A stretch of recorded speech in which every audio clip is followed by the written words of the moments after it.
risque réel de dengue en France, à la fois chez les voyageurs, mais depuis peu aussi chez les personnes qui résident en France sans voyager. Chez les voyageurs, parce que la dengue est en pleine expansion à l'échelle mondiale, en zone intertropicale, et donc il y a beaucoup de voyageurs qui, à l'occasion des voyages, en fait, attrapent la dengue, qui se font piquer par les moustiques et qui rentrent en étant malades. Et c'est justement ces personnes qui ont des dengues importées, qui en fait, comme elles sont virémiques sur le territoire français, et que dorénavant le vecteur de la dengue est présent, et le moustique vecteur peut piquer ces personnes malades et infecter une autre personne résidente en France. Et c'est donc ce qu'on appelle la dengue autochtone.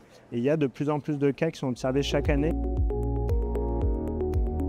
Il y a un effort important de veille sanitaire pour se rendre compte et que les cas soient déclarés. C'est la déclaration obligatoire très vite. Dès lors qu'on a l'information qu'il y a un cas, on va mettre cette personne malade sous moustiquaire, ce qui va permettre d'éviter qu'elle soit piquée par un moustique et qu'elle infecte d'autres personnes. Les agences régionales de la santé font une enquête autour d'un cas pour identifier d'éventuels autres cas autochtones et pareil pour les isoler.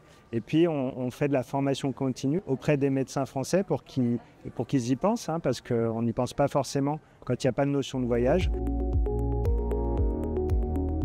La lutte antivectorielle, elle existe, mais c'est très compliqué. On a beaucoup utilisé des produits chimiques historiquement, notamment à La Réunion pendant l'épidémie chikungunya. Il y a un échappement des moustiques qui deviennent résistants à ces produits chimiques. Il y a en effet aussi de la recherche pour rendre les moustiques stériles, et donc ce qui permet d'éviter leur prolifération. Mais tout ça, c'est encore un petit peu de l'ordre de la recherche, et actuellement, toutes les mesures qui ont été déployées en France ont été inefficaces pour stopper l'expansion de ce moustique qui est l'Aedes. Du coup, on a un peu perdu le combat sur l'installation. Par contre, on continue à combattre autour des cas autochtones. C'est-à-dire qu'il va y avoir des interventions pour démoustiquer là où il y a eu un cas.